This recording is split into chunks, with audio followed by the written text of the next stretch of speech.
गुरुर्ब्रह्मा गुरुर्विष्णुः गुरुर्देवो महेश्वरः गुरुसाक्षात् परं ब्रह्म तस्मै श्री गुरवे नमः। तस्मै श्री गुरवे नमः।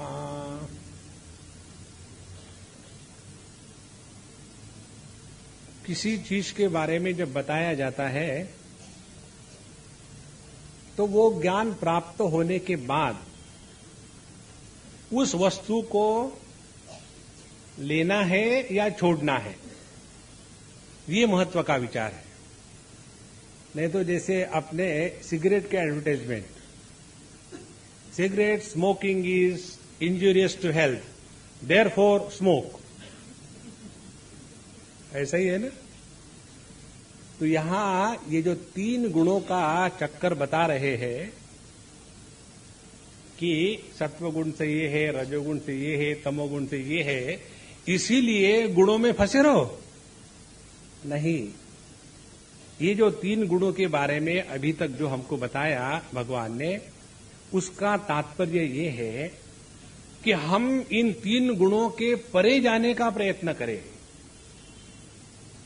नहीं तो इन्हीं तीन गुणों में फंसे रहेंगे। और तीन गुणों से परे जाने की जो प्रयत्न है वो कल हमने एक प्रकार से देखे, आज शॉर्ट में देखेंगे, फिर आगे जाएंगे। अपने जीवन में सत्व, रजस, तमस, इन तीनों का योग्य मात्रा में महात्म्य रहा तो ये तीनों हमको बंधन में नहीं डालते। जैसे एक आदमी पानी में गिरा, तो पानी में गिरने के बाद यदि उसी पानी का सहारा लेकर के वो अपने आप को बचाता है और पानी के बाहर आ जाता है, तो पानी में गिरना उसके लिए तैरना कहते हैं। इट बिकम्स अ स्पोर्ट, वो खेलना हो गया उसके लिए, परेशानी थोड़ी हो गई। उसी प्रकार से यदि हम इन तीन गुणों में रह रहे हैं तो इन तीन गुणों का आधार लेकर के हम तीन गुणों के परे जाने की प्रक्रिया समझ ले और उसको अपने जीवन में उतारे, तो ये तीन गुण हमारे लिए बंधन कारक नहीं होते, ये कहने का तात्पर्य। तो इन तीन गुणों के परे जाने के लिए भगवद गीता में भी बहुत प्रकार बताए, आज हमको आपको एक बताएंगे। भगवान कहते हैं पहले तीसरे अध्याय में, तत्ववित्तु महाबाहो गुणकर्म विभागयोः गुणा गुणेषु वर्तन्ते इति मत्वा न सज्जते। जो गुण और कर्म, ये तीन गुण सत्व रजस तमस, और तीन गुणों के प्रभाव सात्विक कर्म, राजसिक कर्म, तामसिक कर्म, इसके विभाग को जो ठीक से जानता है, तो कैसे जानता है? ये जानता है गुण गुणों में काम कर रहे हैं। कैसे? हमारा जो ज्ञानेन्द्रिय और मन है, यह सत्वगुण का कार्य, और जितने विषय है शब्द, स्पर्श, रूप, रसगंध, ये सभी के सभी विषय तमोगुण का कार्य, और इन दोनों का संपर्क होता है रजोगुण के माध्यम से। तो जितने भी हमारे अच्छे बुरे अनुभव आ रहे हैं, मिर्ची खाई तो मुंह जला, और मिठाई खाई तो दिल जला, जलना ही जलना है और क्या।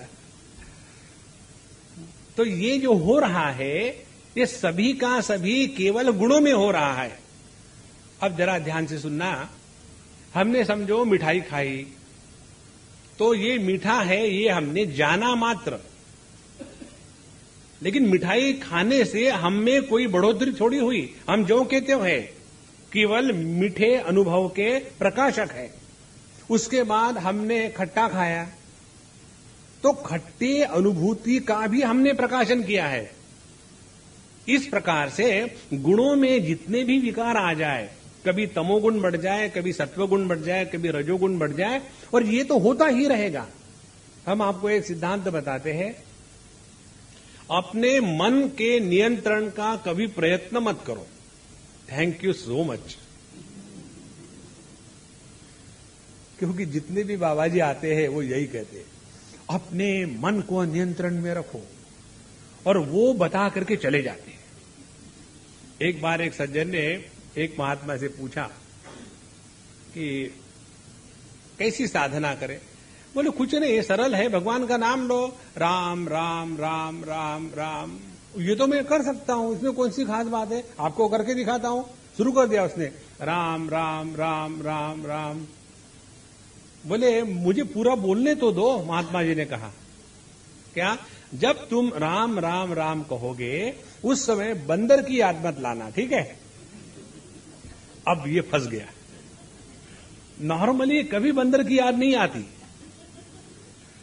अब जब भी ये बैठता राम राम, लेकिन महात्मा जी ने बंदर की याद क्यों नहीं कही? बंदर में क्या खराबी है? राम राम राम, बंदर बंदर, राम राम।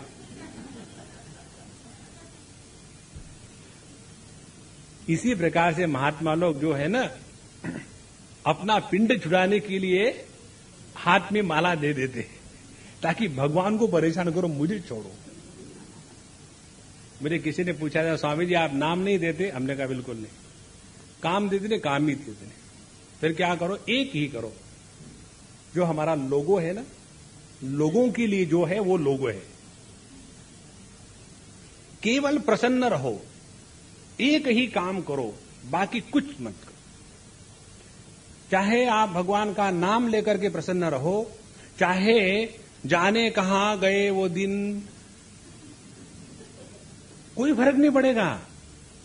भगवान स्पष्ट कहते हैं भगवत गीता में, जिस प्रकार से वेदों में प्रणव मेरा रूप है, उसी प्रकार से आकाश में प्रत्येक शब्द मेरा ही रूप है। देखो, यदि हम ओम कहते हैं तो ये ओम का प्रारंभ कहां से हुआ और ये ओम वापस कहां चला जाता है? उसी प्रकार से जब हम सिनेमा का गाना गाते हैं, वो भी वहीं से प्रारंभ हुआ, ऐसे नहीं कि वो कहीं दूसरी जगह से प्रारंभ हुआ है। महत्व की बात यह है, हम प्रसन्न रहते हैं या नहीं। नहीं तो हाथ में माला लेकर के राम राम राम राम राम राम, पता नहीं ये लोग ऐसे क्यों हैं, राम राम राम राम। और ज्यादा गुस्सा करके करते वो डेंचर भी टूट जाता है। जितना आदमी बूढ़ा ज्यादा होता है वो गुस्सा ज्यादा आता है, क्योंकि ये करना है, वो करना है, ऐसा करना चाहिए, वैसा करना चाहिए। लोग मानते नहीं। People don't take advantage of my experience, और फ्रस्ट्रेशन चलता रहता है। इसलिए पहली महत्व की बात यह है कि ये 3 गुणों के चक्कर से बचने के लिए ये स्पष्ट समझ लो कि 3 गुणों के नियंत्रण के चक्कर में मत पड़ो। तो क्या करें? जैसे हमारे स्वामी खंडात जी महाराज कहते थे, आप यदि ये दुराग्रह करोगे कि मेरे सामने के घर के सामने जो रास्ता है उसके ऊपर में केवल संत महात्मा ही चले, एक भी गुंडा वहां से नहीं जाए, और ये पब्लिक रोड है, और इसीलिए मैंने निर्णय कर लिया है, क्या? मैं अपने घर के सामने रास्ते पर डंडा लेके खड़ा रहूंगा। महाराज, लोग आपको ही गुंडा कहेंगे। हाथ में डंडा लेकर के खड़ा रहना ये गुंडे का लक्षण है। तो ये यदि कल्पना करे कि हमेशा सत्वगुण बना रहे, हमेशा रजोगुण बना रहे, तमोगुण कभी आए ही नहीं, ये असंभव है। तो प्रकृति में ये 3 गुणों का तमाशा अनंत काल से चल रहा है, उसको चलने दो। फिर आप क्या करें? स्टैंड अपार्ट, खड़े हो जाओ दूर। यदि तमोगुण आया तो इतना अपने को कोसने की आवश्यकता नहीं है कि पता नहीं मुझे नींद क्यों आती, सो जाओ। सत्संग में बेस्ट।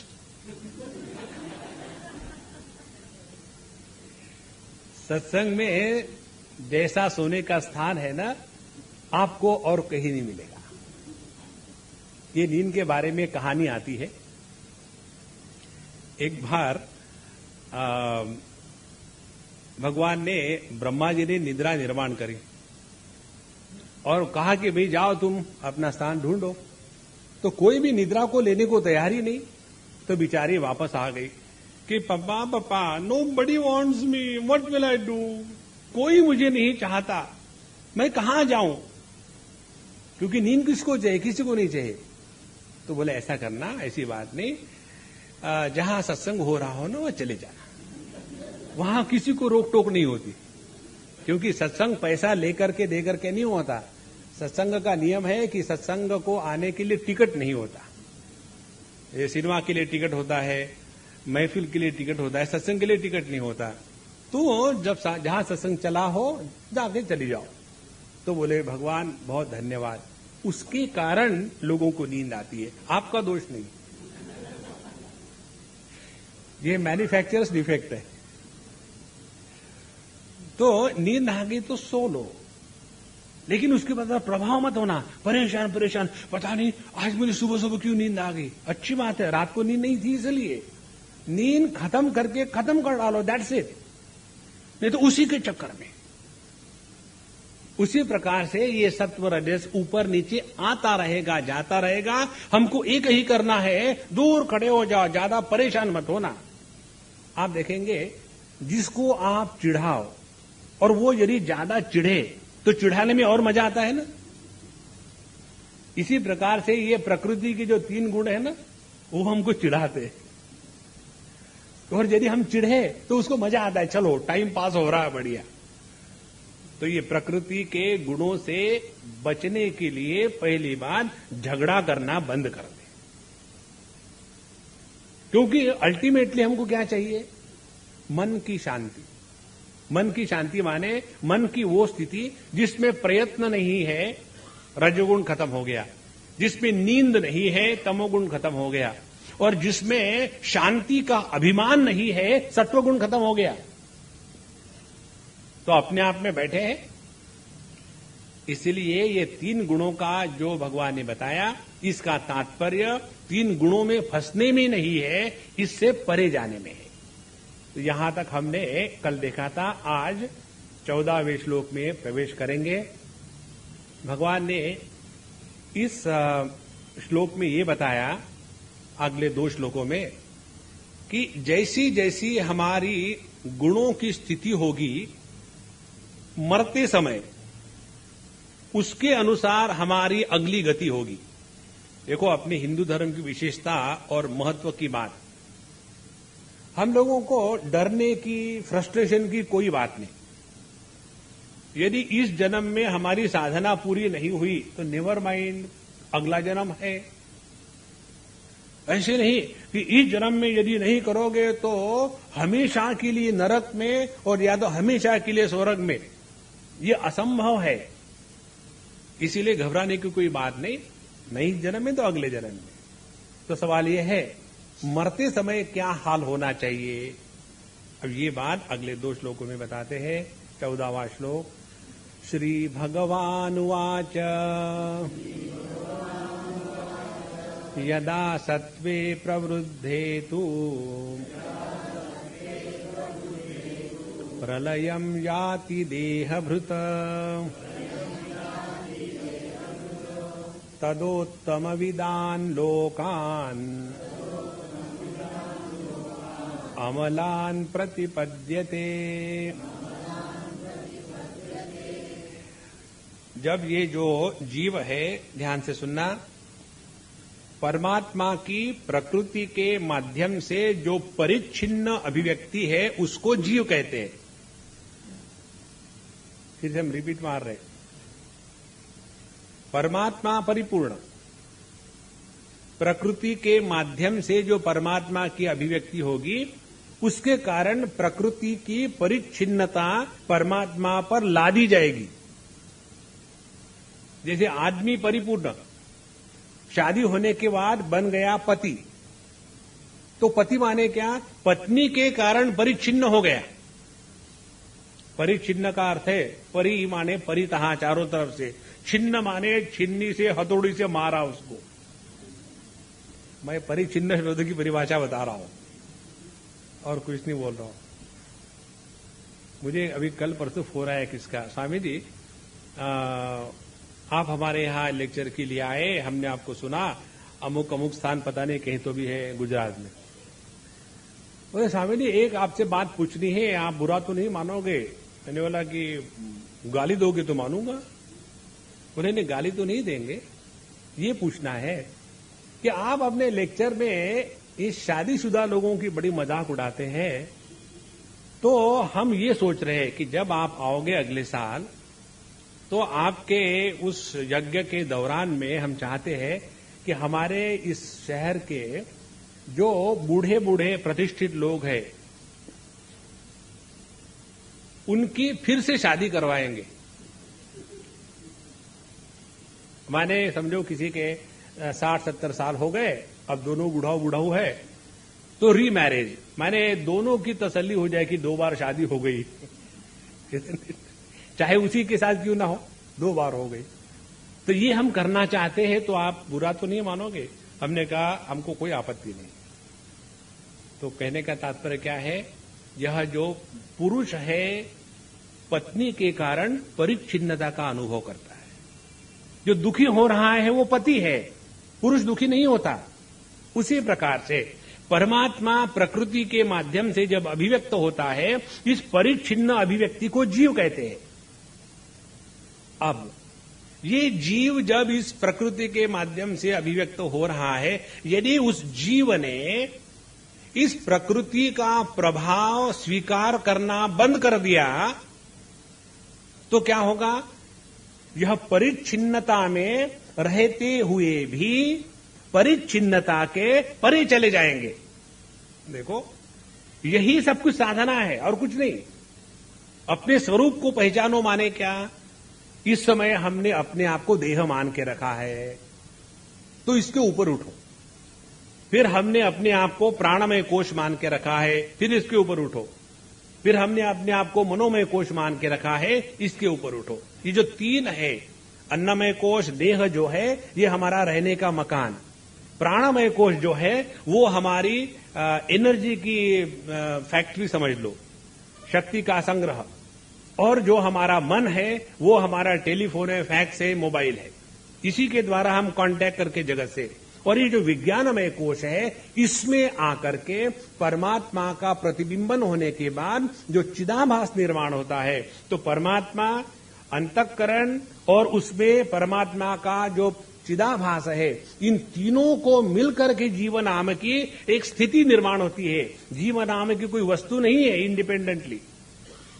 तो ये जो जीव है जब इस प्रकृति में रहते हुए प्रकृति के द्वारा जब प्रभावित नहीं होता तो अपने स्वरूप को पहचानता है। इसीलिए जो साधना करने की प्रक्रिया उसमें यही है, अपने स्थूल देह से ऊपर उठो माने तमोगुण से ऊपर उठो, अपने प्राणमय कोश से ऊपर उठो माने रजोगुण से ऊपर उठो, और अपने मनोमय कोश से ऊपर उठो माने सत्वगुण से ऊपर उठो। तो ये 3 गुणों से ऊपर उठने के बाद स्थिति आती है जीव भाव की। अब इस जीव भाव का अन्वेषण करें, ये जीव कौन है, हु इज दिस ईगो। जब इस जीव भाव का अन्वेषण किया तो पता चलेगा कि यह जो प्रतिबिंब जिसका है वो सत्य है, प्रतिबिंब नाम की कोई वस्तु नहीं होती। जहां ये बात समझ में आ गई वहां हमने अपने स्वरूप में स्थिति प्राप्त कर ली। इसीलिए देहभृत, और ये कौन कर सकता है? केवल मनुष्य देह में आकर ही हो सकता है। तो यदा सत्वे प्रबुद्धेतु प्रलयम याति देहभृत, तो जो जीव है देहधारी है, जब उसने अपने देह का त्याग करने का समय आया तो उस समय यदि उसके अंतःकरण में या उसके प्रकृति में सत्वगुण का प्राधान्य होगा मरते समय, तो उसका क्या होगा? तो कहते तदा उत्तम विदान लोकान अमलान प्रतिपद्यते। फिर वो जो जीव है इस स्थूल देह का त्याग करके फिर जो उच्च लोक है ब्रह्मलोक इत्यादि, अमलान जहां किसी प्रकार के रोग इत्यादि नहीं है, ऐसे उत्तम विदान वो लोग जहां अच्छे अच्छे लोग जाते हैं उसको वो प्राप्त हो जाता है। माने जैसी हमारी गुणों की स्थिति होगी मरते समय, उसके अनुसार हमारी अगली गति होगी। तो पहली बात यह है, सत्व गुण में यदि हमने अपने देह का त्याग कर दिया तो ऐसे जो पुरुष है या स्त्री है, जो भी जीव है, वे उत्तम लोक को चले जाते हैं, पहली बात। अच्छा, अब दूसरे जो है रजोगुण में जो अपने देह का त्याग करते हैं, उनका क्या होता है, ये तीनों पकड़ लेंगे और फिर तीनों का हम आपको एक सारांश बताएंगे। रजसी प्रलयम गत्वा कर्म संगिषु जायते तथा प्रलीनस्तमसि मूढ़योनिषु जायते। रजसी प्रलयम गत्वा, जब व्यक्ति रजोगुण के प्रभाव में रहते समय जब वो अपने देह का त्याग कर देता है, प्रलयम गत्वा माने मर जाता है, और उस समय कर्म संगिषु जायते, तो वो व्यक्ति कर्म संग में उत्पन्न होता है, जायते पैदा होता है। तो कर्म का संग कहां है? कर्म का अधिकार केवल मनुष्य योनि में है। जो निम्न योनियां है, तिर्यक योनियां, पशु पक्षी इत्यादि, उनको कर्म का अधिकार नहीं है। एक बार हम कहीं ये देख रहे थे, कोई वो जो चैनल्स आते हैं ना जिसमें सब जानवरों का दिखाते हैं, डिस्कवरी चैनल, हाँ, तो डिस्कवरी चैनल में हम बैठे थे, हमारे साथ एक बच्चा बैठा था और उस पे दिखा रहे थे कि एक शेर या चीता कोई दौड़ करके जा करके उसने एक हिरन को या गाय को पकड़ा, मारा और उसका गला दबा करके उसको बिल्कुल खून पी लिया। तो वो बच्चे बिल्कुल आंखें बंद करके, स्वामी जी खत्म हो गया, स्वामी जी खत्म हो गया। मैं तो अभी जिंदा हूं। बोले आप नहीं, वो। तो वो होने के बाद फिर वो हमको कहती है, स्वामी जी ये बताइए, ये शेर को कितना पाप लगा होगा, क्योंकि गौ माता को उसने मार दिया। तो हमने कहा देखो, शेर को पाप नहीं लगता, क्योंकि वो अपने प्रकृति के अनुसार चल रहा है। पाप पुण्य का निर्माण होता है वहां जहां कर्तृत्वाभिमान है और उसके पीछे धर्म की व्याख्या है। पशु पक्षियों के लिए धर्म नहीं होता। ऐसे नहीं कि जो अपने भारत के कुत्ते हैं वो इंडियन है और अमेरिका के कुत्ते जो है वो अमेरिकन है। हाँ, उनको कोई फर्क नहीं पड़ता। आप नाम रख दो, अल्सेशियन रख दो, या वो कौन से सेशन थे अपने, एक इलेक्शन कमिश्नर, हाँ, कोई तो भी एक सेशन थे, दोनों सेशन मुझे मालूम है, एक अल्सेशियन और वो दूसरे सेशन। तो उनको कोई फर्क नहीं पड़ता, कुछ भी नाम रख लो। तो यह जो कर्म संग केवल मनुष्य योनि में है, क्योंकि मनुष्य योनि में ही कर्म का अधिकार है। इसीलिए जो व्यक्ति कर्म माने रजोगुण के प्रभाव में रहते हुए अपने देह का त्याग करते हैं, तो उनको अगले जन्म में फिर मनुष्य देह मिलता है। अब देखो किस प्रकार से, यदि मनुष्य समझो शादीशुदा है, अपने जीवन में पैसा कमाता है, धर्म के अनुसार अच्छे भोग भोगता है, अपने जीवन को उसने नियम से रखा है और इस प्रकार से अच्छे खासे गृहस्थ का जीवन जिया, शादी करी, बच्चे हुए, उनकी शादी करी और थोड़ा बहुत पैसा रखा और इसकी शादी में जाए, उसके मातम में जाए और एक समाज में एक अच्छे व्यक्ति के रूप में गुड़ी गुड़ी होकर के रहे। तो ऐसे जो व्यक्ति है उनको यदि शांत रह करके बोलो कि भाई ध्यान करो, कुछ भी बताओ, ध्यान की गाली मत देना। अभी हमको शाम को कोई मिलने को आया था यहां आने के पहले, तो किसी का जिक्र हो रहा है, स्वामी जी वो बड़े बड़े बिजी रहते हमेशा, क्या करे समझ में नहीं आता। हमने कहा तुमको मालूम है जो बिजी रहते उसका अर्थ क्या है? जो आदमी जितना अपने से दूर भागना चाहता है ना, वो इतना अपने आप को ज्यादा बिजी रखता है। खूब काम में लगे रहो लगे रहो लगे रहो, उसमें आदमी इतना थक जाता है कि आने के बाद तुरंत सो गए, उठने के बाद फिर काम में लग गए। तो जितने ज्यादा वर्कोहोलिक होते हैं, जैसे अल्कोहोलिक होते हैं ना तमोगुणी, वैसे वर्कोहोलिक रजोगुणी होते हैं। ये जितना अपने को बिजी रखेंगे उतना अपने से दूर भाग रहे, ये रजोगुण का प्रभाव है। तो फिर क्या करना चाहिए? अपने आप को जांचो, देखो, कुछ करो मत, शांत बैठो, अकेले बैठो। ऐसे नहीं ठीक है हम अकेले बैठे, टीवी ऑन कर देना। अरे टीवी ऑन कर देना, फिर काहे क्या अकेले बैठे? ना टीवी देखना, ना न्यूज़पेपर देखना, ना फोन करना, ना गाने सुनना। नहीं, मुझे तो केवल भगवान के भजन ही अच्छे लगते, वो भी मत सुनो। शांत बैठ के देखो और अकेले बैठ के देखो और अकेलापन महसूस मत करो। फिर समझ में आता है रजोगुण का प्रभाव किसको कहते हैं। नहीं तो आदमी कुछ ना कुछ करने को चाहिए, कुछ ना कुछ। ठीक है हम अकेले बैठेंगे, राम राम राम लिख रहे। क्यों लिख रहे? Stop there only.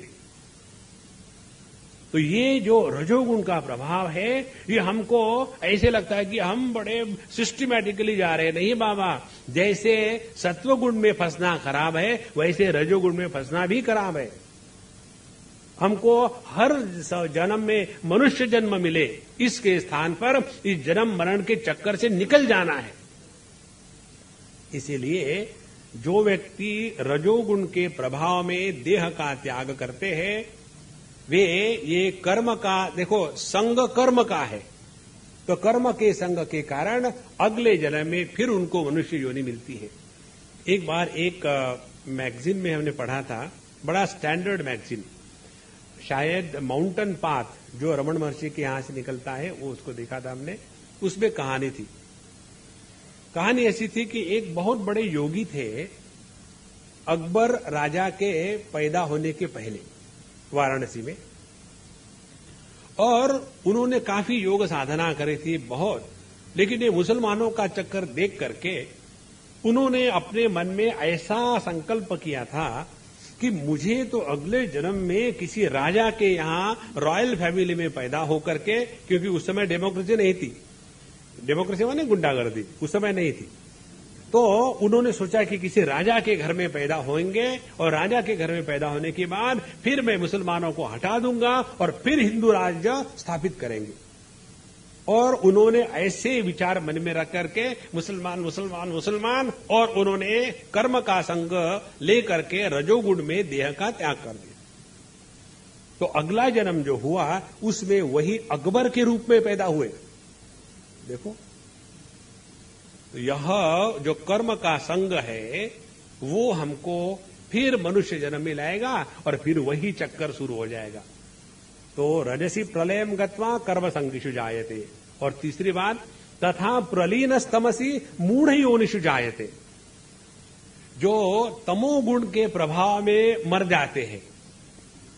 देखो, ये जो हम बात बता रहे हैं ना, ये बात साधु संतों को, योगियों को लागू नहीं होती।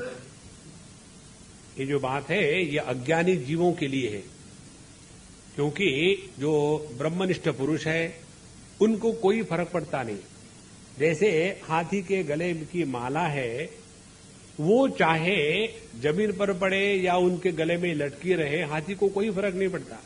उसी प्रकार से ब्रह्मनिष्ठ पुरुष चाहे समाधि में ध्यान लगा करके देह का त्याग करे, चाहे भोग करते समय देह का त्याग करे, चाहे कोमा में रहते हुए देह का त्याग करे, चाहे एक्सीडेंट में उनके देह का त्याग हो जाए, जैसे हमारे उड़िया बाबा का हुआ था, उससे कोई फर्क नहीं पड़ता। ये जो बातें हो रही है साधारण हम लोगों के जीवों के लिए हो रही है। और ये इंट्रोडक्शन मन में रख करके अगली बात सुने, तथा प्रलीनस्तमसी मूढ़ योनिषु जायते। तो कौन सा तमोगुण का प्रभाव है जब हम देह का त्याग करते हैं? पहली बात, नींद में सोए और उठे ही नहीं, भूल गए उठने के लिए। इनको हमेशा ये भूलती है, मैं कितने बार बताया है, भूलो मत। कल सो गए, आज उठने को भूल गए। हरि बोलो। अच्छा, दूसरी बात, जब व्यक्ति कोमा में मर जाता है, कई दिनों तो कोमा में रहे, एकदम बेहोश होकर के, पता ही नहीं कहां की ट्यूब लगी है, कौन आकर के क्या करे जा रहा है, पड़े है एकदम। तो ऐसा जो है मूढ़ योनिषु जायते। तीसरी बात, जब व्यक्ति बिना विवेक के जीता है और कंफ्यूजन में मरता है, फ्रस्ट्रेशन, कंफ्यूजन, डिप्रेशन, आत्महत्या, गोलियां खा के मर जाना, ये सभी के सभी जो है ये तमोगुण के प्रभाव में मरना है। तो ऐसे जो है ये अगले जन्म में मूढ़ योनिषु जायते। मूढ़ योनि माने ये जो तिर्यक योनियां होती है पशु पक्षी की, या तो भूत प्रेत की जो योनियां है। इसीलिए किसी प्रकार से, मुझे एक लड़के ने अभी अमेरिका ने पूछा था, अमेरिका में या इंग्लैंड में शायद, Swami ji please tell me, I am thinking of ending my life, what is your opinion. तो मैंने उसको कहा कि look here, life is yours, you decide what you have to do, but before you do that, पहले ये सोचो कि क्या तुमने जीवन निर्माण किया है। बोले कैसे? हमने कहा तुम मरना चाहते हो, माने क्या करना चाहते हो? बोले I want to go and drown in the sea, मैं समुद्र में कूद के मरना चाहता हूं। मैंने कहा कि तुम माने कौन? देह को करोगे? बोला हाँ। हमने कहा ये बताओ, ये देह तुम्हारा निर्माण किया हुआ है क्या? ये देह तो तुम्हारे मां बाप का निर्माण किया हुआ है ना। Hey, I never thought about it. अरे मैंने कभी सोचा ही नहीं था कि ये जो देह है ये मेरे मां बाप का निर्माण किया हुआ है। हमने कहा समझ में आ गई बात? आ गई। हमने कहा देखो, यदि तुम ये कहो कि स्वामी जी ये आपकी जो घड़ी है मुझे देना 2 मिनट के लिए, मैं दे दूंगा, और फिर कहोगे इसको मैं तोड़ना चाहता हूं, ये तुम्हारा अधिकार है क्या मेरे घड़ी को लेकर के तोड़ने का? बोले नहीं। हमने कहा इसी प्रकार से ये देह तुम्हारा हो तो उसको नाश करने का अधिकार तुम्हारा है, दूसरे के वस्तु को नाश करने का अधिकार तुम्हारा नहीं है। इसे Swami ji you are confusing मी। देखो, ये केवल समझदारी का ही फर्क है, बाकी कुछ नहीं।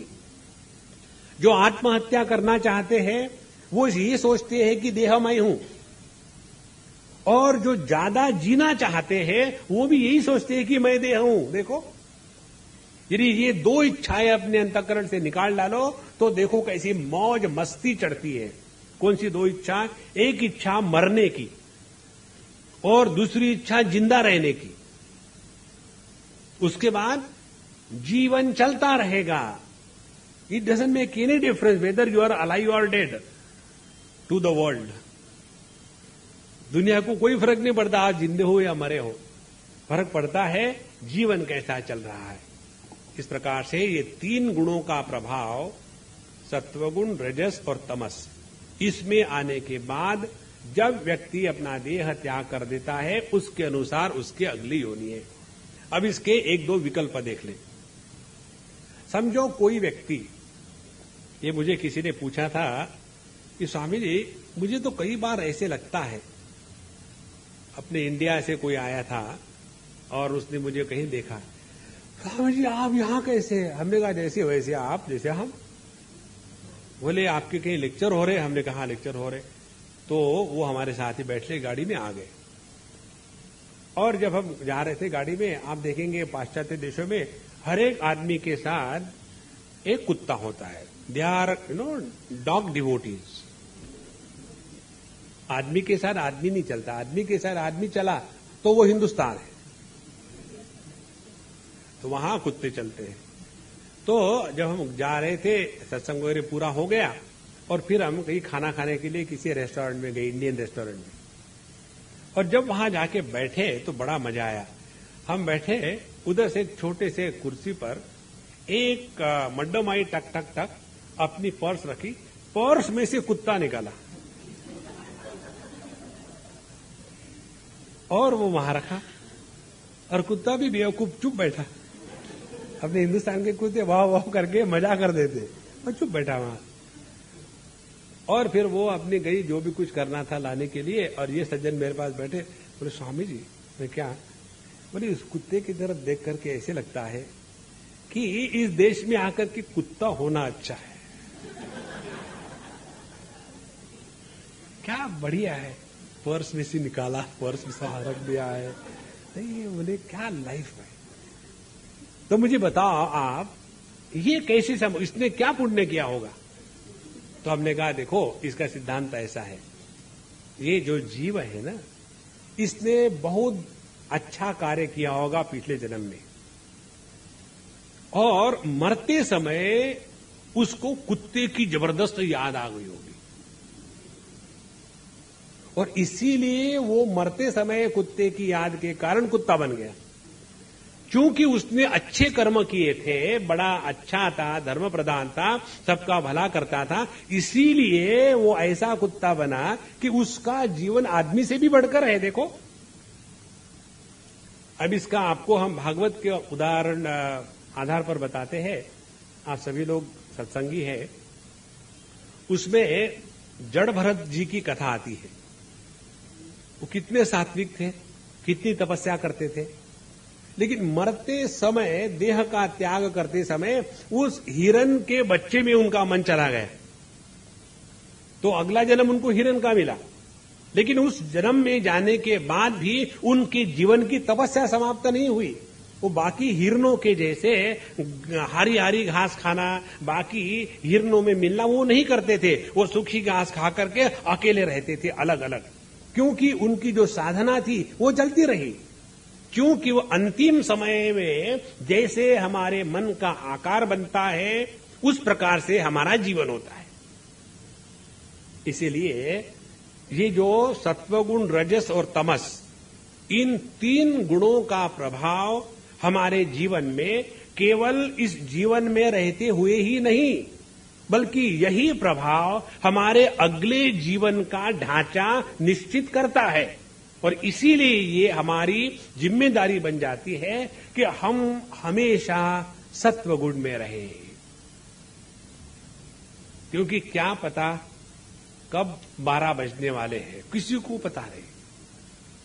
और इसलिए हमेशा नित्य निरंतर साधु संतों के साथ सत्संग में रहे, भजन कीर्तन सुनते रहे, ना किसी से लेना ना किसी को देना, ना ज्यादा अपने आप को भीड़ भाड़ में रखना और दुनिया भर के आर्ग्यूमेंट्स में फंसना बिल्कुल नहीं। अपने आप को जितना विड्रॉ करके रखो, शांत रखो। जीवन में सबसे बड़ी उपलब्धि यही है, और इस दुनिया में सबसे बड़ा योगदान यही है। अभी मुझे एक ने प्रश्न पूछा, बोले स्वामी जी, आप जो बताते हो कि हमेशा प्रसन्न रहो, इससे समाज की क्या सेवा होगी, दुनिया की क्या सेवा होगी। हमने कहा करके तो देखो।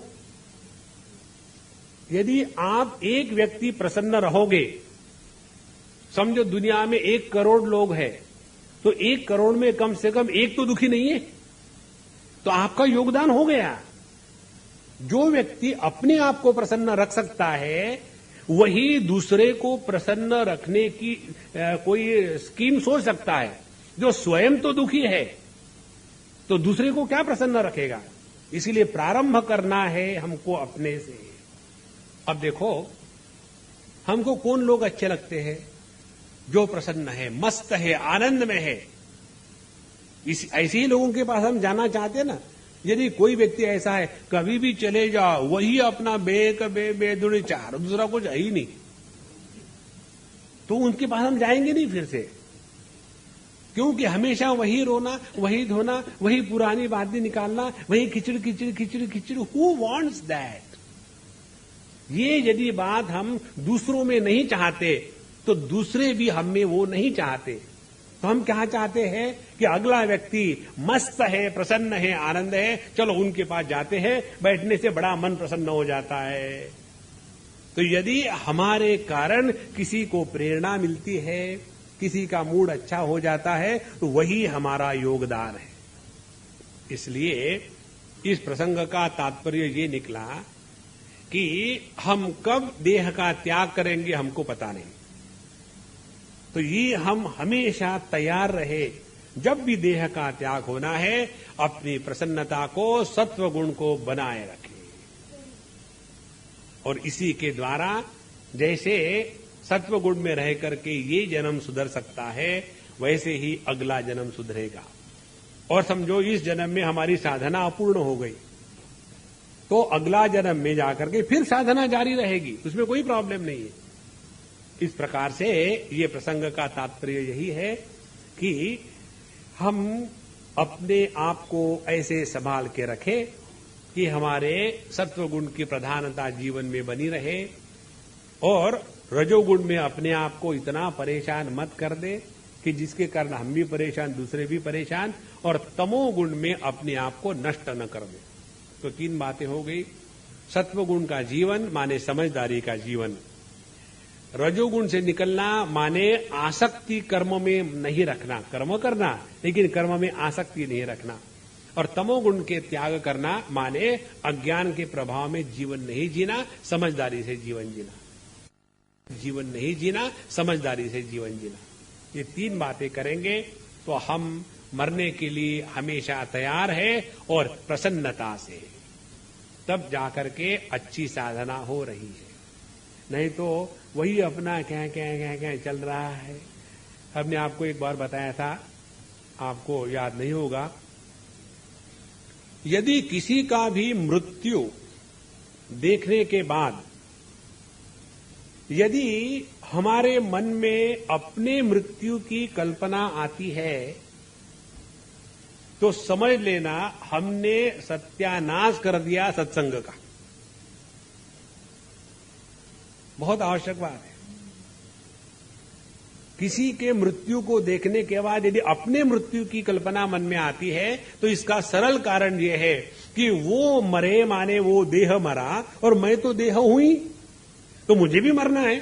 देखो, अपने मन में मृत्यु की कल्पना तभी आ सकती है कि जब हमने अपने आप को देह के रूप में स्वीकार किया है, तब, अन्यथा नहीं आती। देखो, सुषुप्ति में किसी को मरने की कल्पना नहीं आती, मरने का डर नहीं होता। कारण क्या है? उस समय हमारा देह के साथ आकारबद्ध तादात्म्य नहीं होता। इसलिए अपने आप को सत्व गुण में रखे और धीरे धीरे धीरे धीरे रजस तमस से ऊपर उठे और फिर सत्व से भी बाहर निकल जाए। ये होने के बाद इन 3 गुणों का प्रभाव वहां तात्कालिक बताया। अब दूसरे प्रकार से बताते हैं कि ये 3 गुण जब हमारे जीवन में बहुत सारे रहे और हम मरे, मरने के बाद जो अगला जन्म होगा तो उस जन्म में ये 3 गुण के 3 प्रकार के चीजें हमारे जीवन में आती है। कौन सी है वो? 16वां श्लोक, कर्मण सुकृतस्याहुः सात्विकं निर्मलं फलम् रजसस्तु फलं दुःखम् अज्ञानं तमसः फलम्। सुकृतस्य कर्मणः सात्विकम निर्मलम फलम आहुः। साधु संत शास्त्र बताते हैं कि सुकृत कर्मणः माने पुण्य कर्मों का, सात्विक कर्मों का, अच्छे कर्मों का सात्विकम निर्मलम फलम। तो जब हम अच्छे कर्म करते हैं, अच्छे कर्म कौन से हैं? 2 प्रकार के।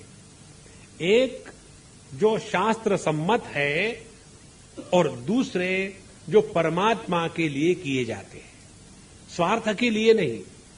माने जिन कर्मों के माध्यम से हमारा देह तादात्म्य और कर्तृत्वाभिमान नहीं बढ़ता, वे सात्विक कर्म है।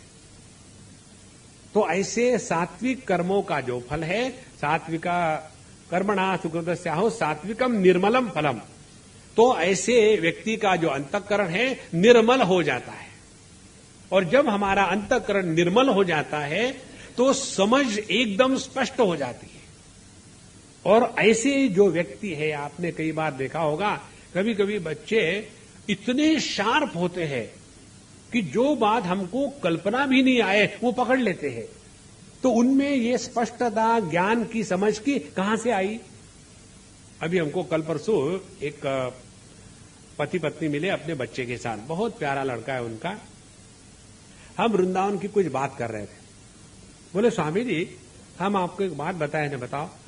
बोले, हम वृंदावन गए थे और हमने वहां उनको बताया कि कई लोग ऐसे होते हैं वृंदावन में चप्पल नहीं पहनते क्योंकि भगवान वहां चले थे, इसीलिए नंगे पैर चलते।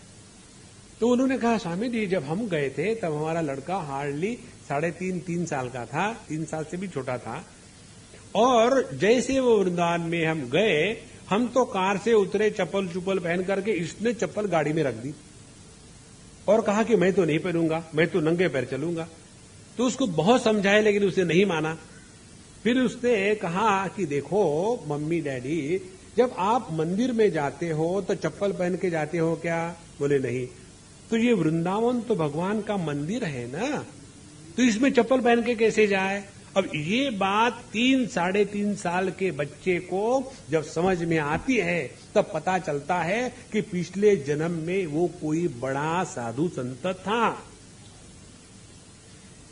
ये एक्सीडेंट से नहीं होती बात। इसीलिए यहां कहते हैं सुकृतस्य कर्मणः सात्विकम निर्मलम फलमाहुः। तो जिस व्यक्ति ने अपने जीवन में सत्व प्रधान जीवन जिया है और जिस व्यक्ति ने अपने जीवन में सात्विक कर्म में अपने को लगाया है और जिस व्यक्ति ने मरते समय सत्व गुण में ही स्थित होकर के देह का त्याग किया है, ऐसे व्यक्ति का अगला जन्म मानो चरम जन्म हो या उसी जन्म में उसका भला होने वाला है। तो सात्विक कर्म का फल यह है अंतःकरण की शुद्धि और पवित्रता। और जब तक ये अंतःकरण निर्मल नहीं होगा, अंतःकरण का निर्मल होना माने क्या? देखो, ज्ञान में विक्षेप और ज्ञान में आवरण। ज्ञान है सत्वगुण, विक्षेप है रजोगुण और आवरण है तमोगुण। कोई चीज समझ में ही नहीं आ रहा, पता नहीं आपको कैसे समझ में आता है। समझ लेना कि ये तमोगुण का टारपोलिन पड़ा है, पर्दा नहीं, टारपोलिन। और कई बार कुछ करने को बैठते हैं, मन बड़ा उचट रहा, पता नहीं क्या हो रहा है, चलो घूम गया। उस समय मन में जो विक्षेप है वो विक्षेप माने रजोगुण का प्रभाव आ गया है। इसीलिए यहां बताते हैं कि जो व्यक्ति सत्वगुण में स्थित है उसमें रजोगुण का प्रभाव अत्यंत कम हो गया और तमोगुण के अज्ञान का पर्दा उस पर नहीं पड़ा, तो ऐसा जो शुद्ध सत्व माने अंतःकरण, ऐसा जो शुद्ध अंतःकरण है, ऐसे अंतःकरण में केवल जिज्ञासा ही जागृत नहीं होती बल्कि तत्व को ग्रहण करने की क्षमता जागृत होती है।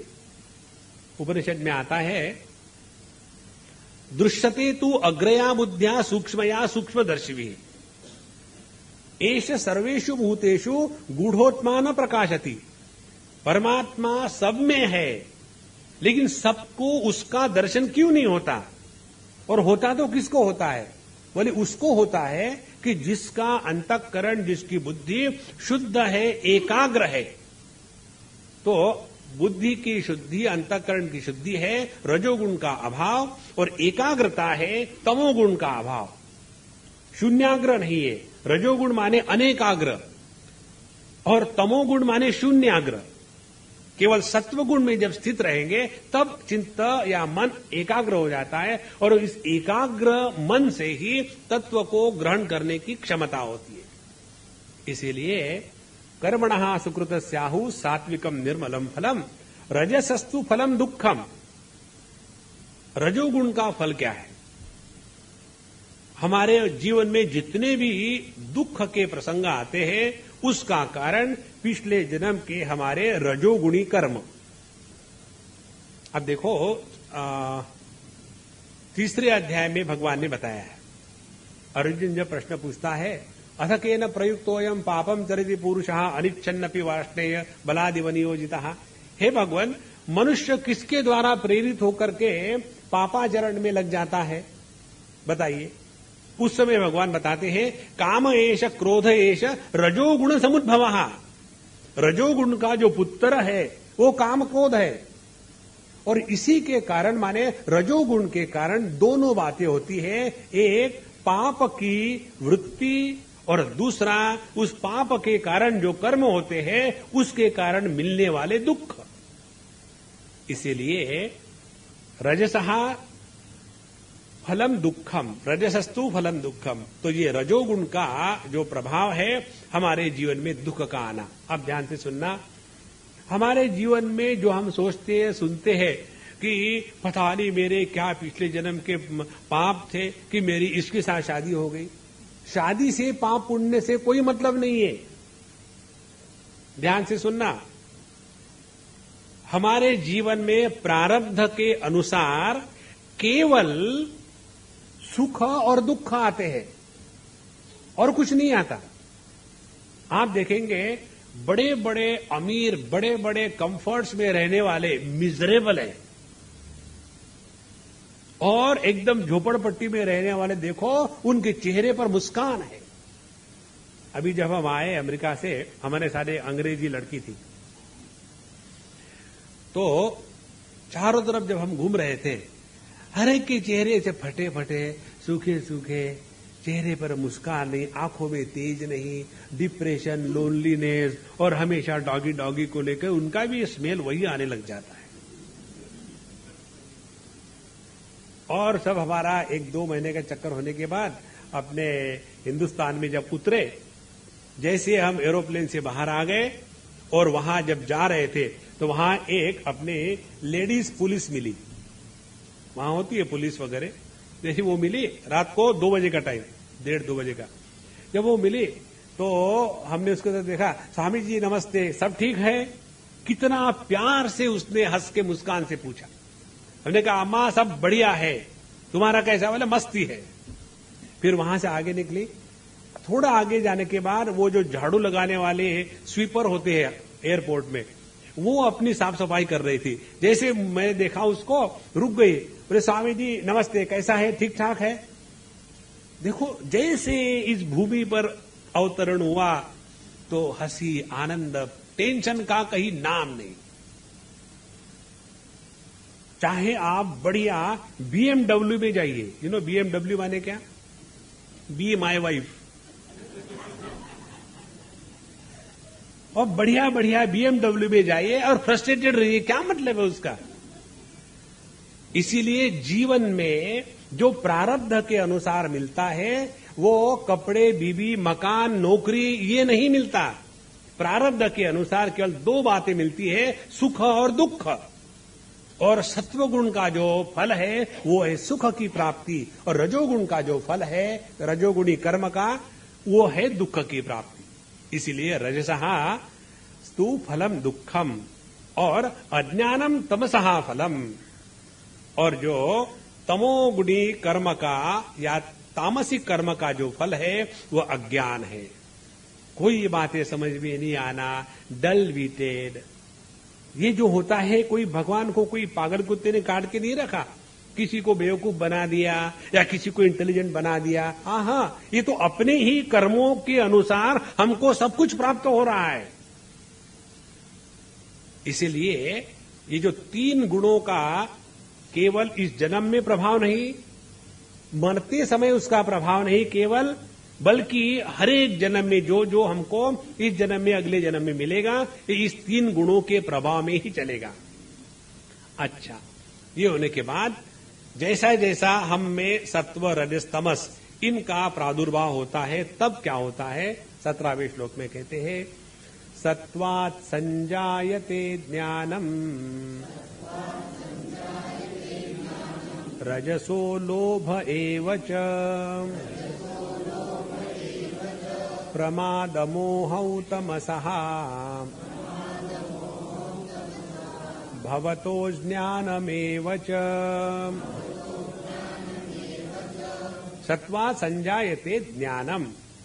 तो जितना जितना, अब देखो कैसा कंडीशन चल रहा है। पहले सत्व गुण के कारण हमको वैसी वैसी योनि मिली, और दूसरी बात, हमने यदि सात्विक कर्म किए तो उसके अनुसार हमारा अंतःकरण शुद्ध हुआ, निर्मल हुआ। अंतःकरण जितना शुद्ध निर्मल होगा उतना हम में सात्विक गुण का प्रभाव बढ़ गया। जब सात्विक गुण का प्रभाव बढ़ गया, सत्वा संजायते ज्ञानम, हमारी समझ बढ़िया हो जाती है। कई बार आपने अनुभव किया होगा, कभी कभी कोई चीज पढ़ने को बैठो तो दिमाग में घुसती नहीं, पता नहीं क्या हो गया। और फिर देखते, आज सुबह मैंने किसका मुंह देखा था, समझ में नहीं आ रहा आज कुछ। तो पत्नी बोलते, सुबह सुबह उठ के आपने आज दाढ़ी बनाई थी।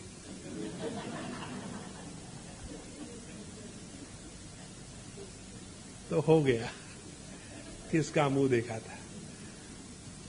तो उस समय हमारी ज्ञान की शक्ति जो है, ज्ञान ग्रहण करने की शक्ति, वो एकदम डल हो गई। और कभी कभी बढ़िया नींद हो गई है, फ्रेश हो गए। आप जिसको समझ नहीं सके उसको लेके पढ़ो, तुरंत समझ में आ जाता है। क्योंकि उस समय हमारा जो अंतःकरण है, सत्व है, बुद्धि है, वो एकदम सात्विक होने के कारण सत्वा संजायते ज्ञानम। दूसरी बात, जब रजोगुण बढ़ जाता है कर्मों के कारण, तो रजसहा लोभ संजायते। रजोगुण के कारण जीवन में लोभ की प्रवृत्ति बढ़ जाती है, और चाहिए और चाहिए और चाहिए। जो व्यक्ति अपने जीवन में thus far and not further, यहां तक और इसके आगे नहीं, ये निर्णय नहीं ले सकता, वो जिंदगी भर परेशान ही परेशान रहेगा। जैसे आप पाश्चात्य देशों में चले जाइए, वहां सुबह से शाम तक के इतने मर मर के काम करते हैं, और खाने के लिए क्या है, सैंडविच, कोका कोला, कल की सब्जी, परसों की चपाती। तो हमने कहा कि आप लोग इतना सारा कमाते हो, डॉलर डॉलर डॉलर, 2 टाइम की गरम रोटी नहीं खा सकते।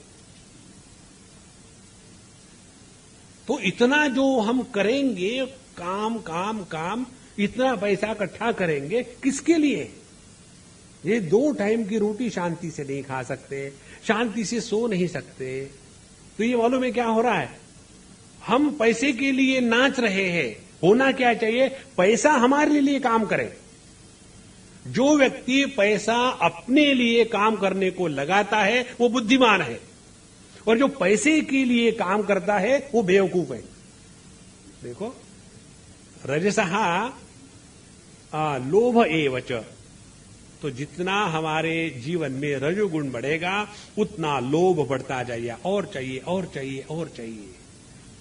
और जब तमोगुण बढ़ जाता है तो सत्व बढ़ने से ज्ञान का प्राधान्य, रजस बढ़ने से लोभ, और लोभ के साथ जितने भी दोस्त है उसके, काम क्रोध लोभ मोह मद मात्सर्य, वो आ गए। और उसके बाद प्रमाद मोह और अज्ञानम, 3 बातें बढ़ जाती है जब तमोगुण हम में बढ़ जाता है। कौन सी 3 बातें? प्रमाद, जिसको हमने काफी विस्तार से बताया आपको। प्रमाद माने अपने कर्तव्य का विस्मरण होना। प्रमाद माने अपने जीवन में भूलने को बहुत प्राधान्य देना। प्रमाद माने किसी भी प्रकार के कर्म को ठीक से नहीं करना। और मोह माने हर चीज को उल्टा समझ लेना। ये जो जितने लोग सत्संग में जाते हैं ना, मुझे एक ने बताया था, बोले स्वामी जी आप लोग इतनी जगह सत्संग में जाते हो, तो क्या आपको लगता है जितने सत्संग में आने वाले होते हैं वो असली सत्संगी होते हैं? हमने कहा हम कोई सोनार थोड़ी है कि हाथ में वो सोनार का पत्थर होता है ना, शालिग्राम का, लेकर के उसको खींच के देखते असली सोना है कि नहीं। ये जो हमारे मन में ऐसी भावना आती है ना कि ये तो आदमी जो है ना ऊपर से दिखाने के लिए तो माला चला रहा है, लेकिन हमको मालूम है इनके क्या क्या धंधे हैं। इसको कहते हैं मोह। जो जैसा है उसमें दोष देख करके उल्टी भावना करना, मोह, मोह वैचित्य। तो प्रमाद मोह और अज्ञानमेवच। और तीसरी बात है, कोई चीज समझ में ही नहीं आना। शास्त्रों का अध्ययन क्यों करना चाहिए मालूम नहीं, समझ में नहीं आता। सुबह जल्दी क्यों उठना चाहिए मालूम नहीं, समझ में नहीं आता। और संध्या वंदन क्यों करना चाहिए, क्या फर्क पड़ता, आज तक नहीं किया, हम क्यों करें, हमको समझ में नहीं आता। खाना खाते समय चारों तरफ से पानी क्यों घुमाना चाहिए, हमको नहीं मालूम। अरे कोई बात ना तो मालूम है, ना तो जानने की इच्छा है, ना तो सीखने की प्रवृत्ति है। देखो हमारे साधु संतों ने, शास्त्रों ने जितनी भी ये बातें बताई है उसके पीछे बहुत सूक्ष्म विज्ञान है। ऐसे नहीं कि ले लिए अपनी जबान और घुमा करके बता दिया सबको परेशान करने के लिए, सुबह जल्दी उठो। नहीं, यदि हमारा दिन सुबह उठ करके एकदम उत्साह के साथ प्रारंभ होता है तो पूरे दिन में हम बहुत बढ़िया काम कर सकते हैं। नहीं तो सुबह ही उठने के समय फिर सुबह आ गई, पता नहीं क्यों, थोड़ी देर और लेट लेते। लेकिन अभी तो 10 बज गए ना, हाँ मालूम है 11 बजे जाना है, आधा घंटा और लेट लेते। और ऐसा फिर स्टार्टिंग ट्रबल, धक्का मार मार के निकल रहे हैं। ऐसे आदमी के जीवन में कुछ भी उत्साहजनक नहीं होता। देखो, चाहे आप भागवत महापुराण ले लीजिए, चाहे रामायण ले लीजिए, तुलसीदास जी ने जो रामचरितमानस में लिखा है, वाल्मीकि रामायण में भी आता है, जब जब भगवान कृष्ण कहो या भगवान राम कहो, किसी भी कार्य के लिए जब निकलते थे तो उत्साह के साथ, प्रसन्नता के साथ वो निकलते थे। स्पष्ट रूप से लिखा है। और ये उत्साह प्रसन्नता जिसके जीवन में है, उसी ने तमोगुण को जीता है। ये तो हमेशा डलविटेड, पता नहीं चल रहा कहां जाना है, चलो अरे फर्नीचर है क्या, कुछ तो जीवन में चीज होनी चाहिए। इसलिए प्रमाद मोहो तमसो भवतः अज्ञानमेव च। ये होने के बाद अब आखिरी स्थिति आती है गुणों के बारे में। हमारी निष्ठा किस गुण में है? ये भिन्न भिन्न स्थितियां हमने गुणों की देखी। पहले गुणों का प्रभाव इस जीवन में, उसके बाद मरते समय कोई गुण का प्रभाव उसका क्या है, उसके बाद अगली गति कैसी होगी जीवन में, सुख दुख इत्यादि कैसे आते हैं। फिर सत्व जब जीवन में प्राधान्य हो जाता है तो कैसे ज्ञान स्पष्ट हो जाता है, रजोगुण में लोभ कैसे होता है, और तमस में प्रमाद मोह अज्ञान कैसा होता है। ये होने के बाद अब हमारी निष्ठा किसमें है ये बताते हैं, उसके अनुसार हमारे जीवन की गति होती है। 18वां श्लोक, ऊर्ध्वं गच्छन्ति सत्त्वस्थाः मध्ये तिष्ठन्ति राजसाः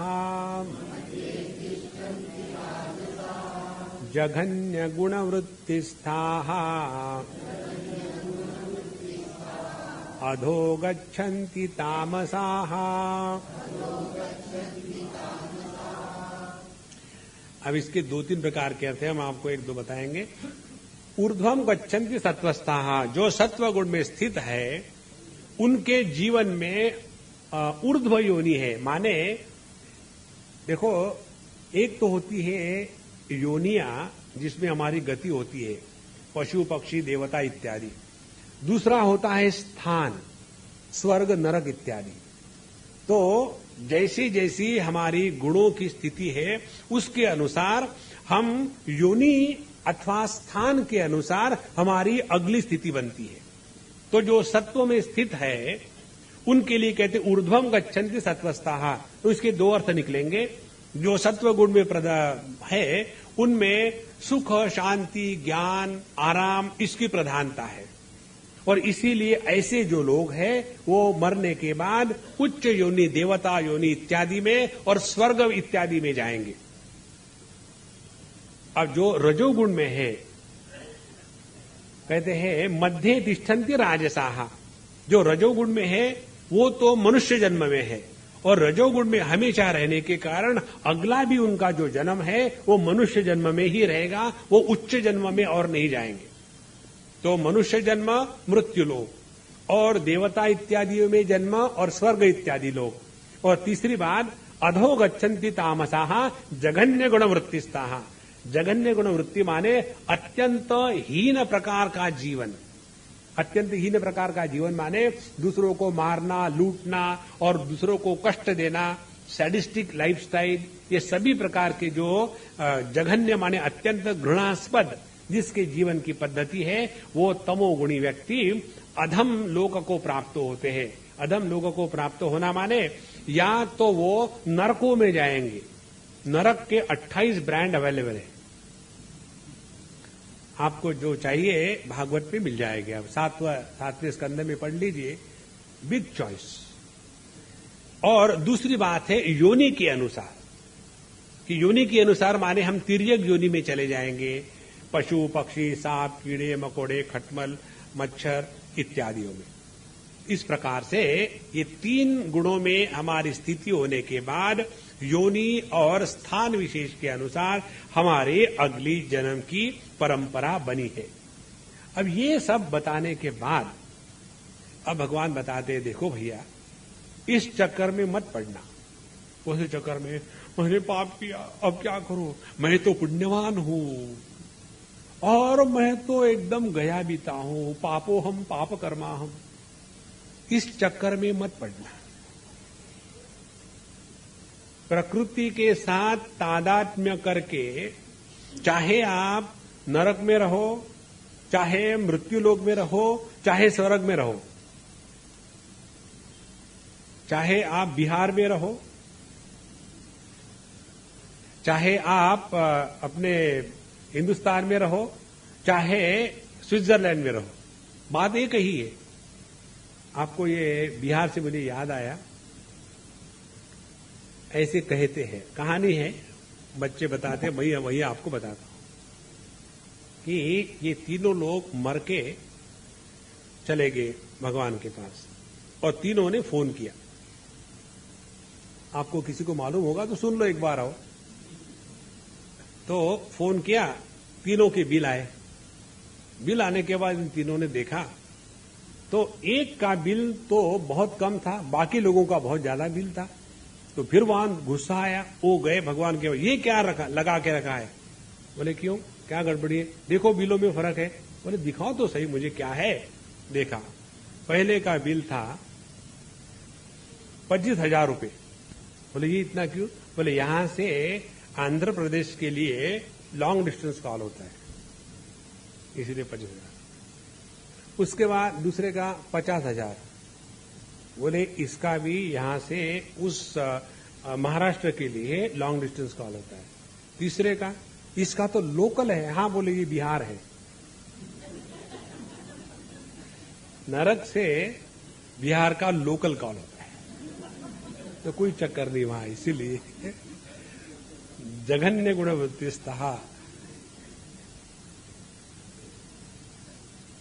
तो हमको इस चक्कर में नहीं पड़ना है। चाहे हम सत्व में रहे, चाहे तमस में रहे, चाहे हमको इन सब के परे जाना है।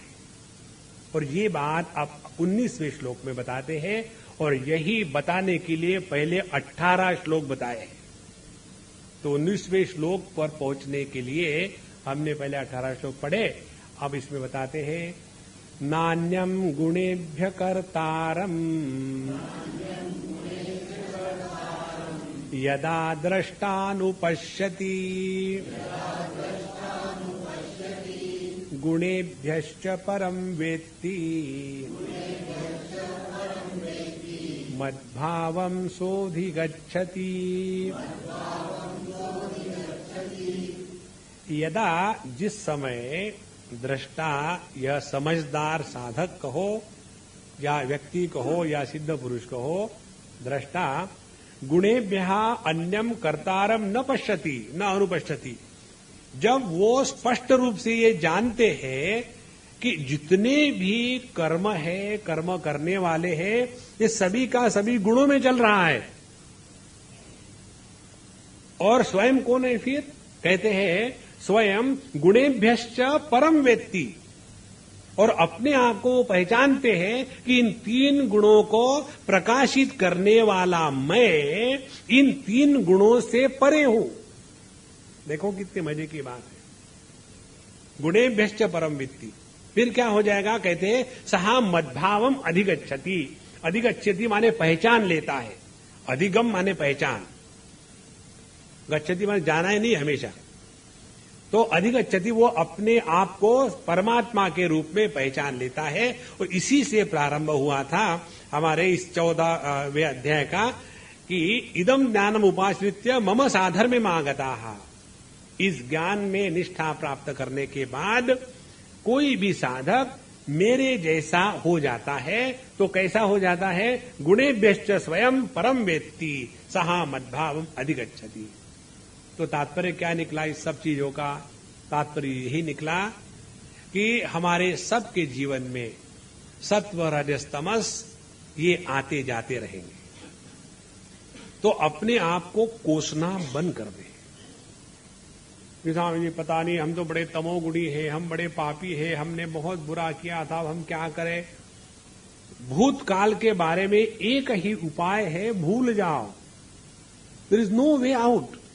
You cannot change your past. एक ही कर सकते हैं कि हम अपने भूतकाल के प्रभाव को यदि वर्तमान में न लाना कर सके तो हमने भूतकाल जीत लिया है।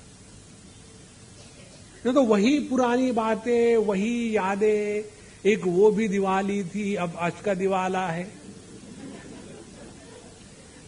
कब तक के उसी को पकड़े रखेंगे। जो हो गया वो हो गया, खत्म।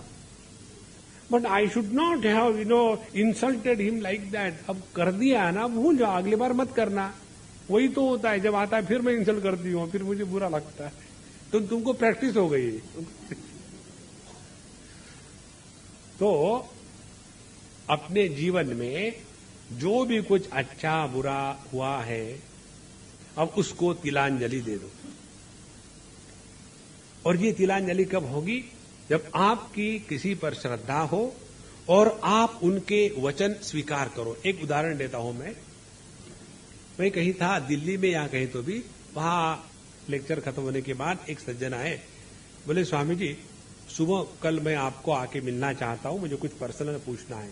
हमने कहा आप आ जाओ, लेकिन मैं नहीं रहूंगा, क्योंकि मैं आज रात को ही 11 बजे निकल के हरिद्वार पहुंच रहा हूं, वहां से हम लोग जाएंगे बद्रीनाथ।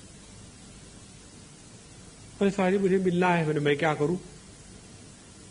तो हम बद्रीनाथ हरिद्वार पहुंच गए। ये सज्जन भी पहुंच गए सुबह सुबह। और पहुंचने के बाद हम अपने मस्त बढ़िया नहा रहे थे हर के पौड़ी पर गंगा जी में, और खूब डुबकियां लगा रहे और लोटे से सबके ऊपर पानी डाल डाल करके पुरुष सूक्त का पाठ हो रहा था। बहुत मौज थी, आनंद था। ये सज्जन आए, स्वामी जी आपने मुझे पहचाना? मैंने बोला मैं नहीं पहचाना आपको। बोले कल रात को मेरे को मिला था। मैंने ठीक है, फिर क्या करूं अब मैं?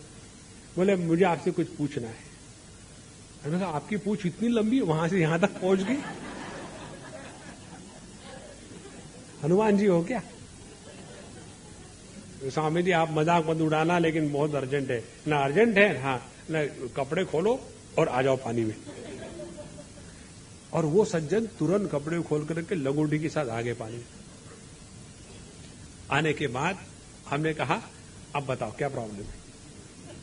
बोले प्रॉब्लम ये है स्वामी जी कि मैंने कुछ ऐसे गलत काम किए हैं, अब मैं उनको नहीं सह सकता। जितना मैं सत्संग में जाता हूं, मंदिर में जाता हूं, वही बात मन में आती है। उसमें ऐसे लगता है कि मुझे ये मार देगा एक दिन। इसके कारण फिर मैं शराब पीने लग गया, फिर सब कुछ करने लग गया, लेकिन वो निकल आने में क्या करूं? हमने कहा देखो, प्रश्न मत पूछना, मैं बताता हूं वैसे ही करना, और मत बताना क्या हुआ, निकल जाना यहां से, फिर कभी मत मिलना मुझे। बोले बताओ क्या करें? तो हमने कहा देखो, तुम्हारा जो भी तुम्हारे दिमाग में बैठा हुआ है ना, मैंने ये अच्छा बुरा किया था, अपने मन में ले आओ। बोले है ऑलरेडी, बहुत बढ़िया। अब मैं तुमको पानी के अंदर डुबोता हूं गंगा जी में, उसका स्मरण करो और उसको श्वास के द्वारा बाहर निकाल डालो। ऐसा 3 बार करो, और उसके बाद मुझे कुछ बोलना मत, बिल्कुल मत बोलना, तुम्हारी हमारी छुट्टी। और उसके बाद वो खत्म हो गया, फिर हम चले गए। उसके बाद 2-3 साल के बाद फिर उसने कहीं मुझे पकड़ने के बाद गए, स्वामी जी मैं आपको कितना ढूंढ रहा था, आप ना तो पता छोड़ते हैं कहीं, ना तो फोन नंबर छोड़ते हैं। हमको आपको कहना था स्वामी जी, मुझे ऐसी मस्ती चढ़ गई। अब मैं उसको जानता हूं कि मैंने वो किया था, लेकिन उसका प्रभाव मेरे हृदय पर नहीं है। देखो ये महत्व की बात है। नहीं तो वही बात है, हमने अच्छा किया था। जो अच्छा करने का अभिमान रखता है या बुरा करने का अभिमान रखता है, वो इन गुणों में फंसा हुआ है। इससे हमको ऊपर उठना है। नान्याम गुणेभ्या कर्तारम यदा दृष्टा अनुपश्यति। इन सभी गुणों के पीछे, अनुपश्यति माने पीछे, इन सब के पीछे कौन है?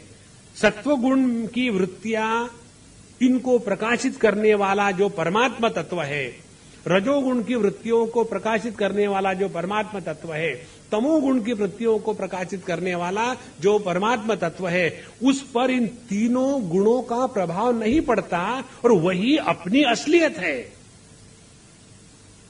लेकिन हम इन तीन गुणों में और तीन गुणों के जो कार्य है, देह, प्राण और मन की विकार, इसमें इतने फंसे हुए हैं कि अपने स्वरूप को ही भूल गए। देखो कितनी सरल बात है। अपने मन को एकदम हल्का कर डालो। तो जिनके जिनके दिमाग में ऐसा कुछ भरा हुआ है ना, घर जा करके एक बाल्टी में पानी लो। अब गंगा जी में कहां से लाऊं? एक बाल्टी में पानी लेना, बड़ी बाल्टी लेना। उसके बाद अपने दिमाग में जो बात भरी उल्टी सीधी है ना, हमको याद करना, लेकिन नहीं तो निकालेंगे नहीं।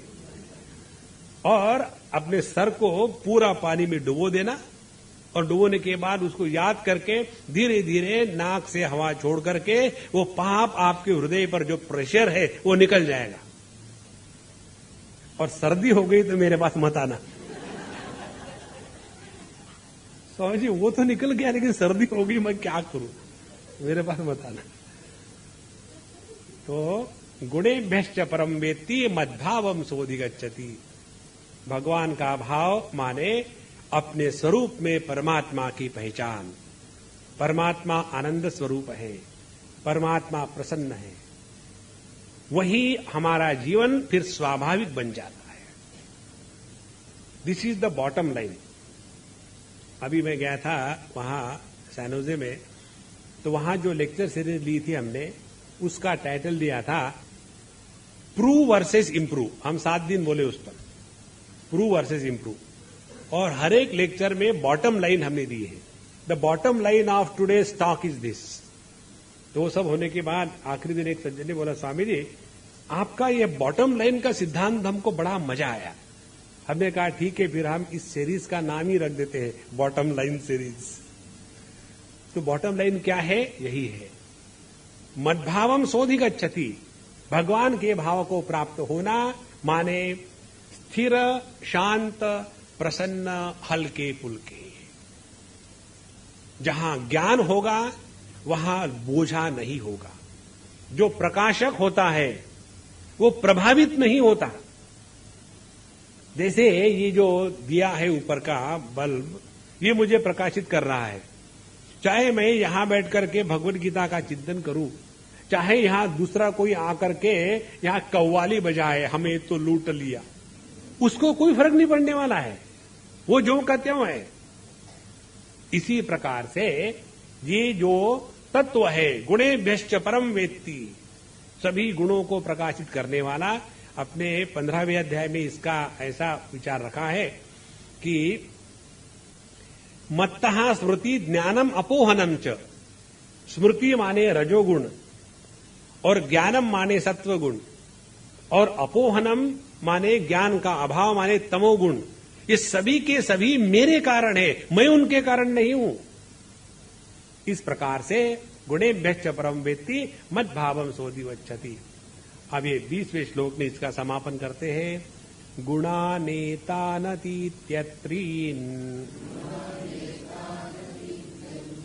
देहि देह समुद्भवान् जन्म मृत्यु जरा दुःखैः विमुक्तोऽमृतमश्नुते। इसको हम कल विस्तार से लेंगे। अभी इतना ही समझ लो कि जो देही है, जो साधक है, जिसने अपने आप को ये 3 गुणों के परे ले गया है, वह 3 गुण क्या है? इस अनेक देह के निर्माण होने के कारण है। जो व्यक्ति इस 3 गुणों के परे अपने को ले गया है, उसके जीवन से जन्म मृत्यु जरा दुख इत्यादि से हमेशा के लिए छुटकारा है और वो अपने अमृत स्वरूप में स्थित हो जाता है। इसके अन्य भाव और अगला विषय कर लेंगे। ओम पूर्णमदः पूर्णमिदं पूर्णात् पूर्णमुदच्यते पूर्णस्य पूर्णमादाय पूर्णमेवावशिष्यते। ओम शांति शांति शांति। हरि ओम। श्री गुरुभ्यो नमः। हरि ओम।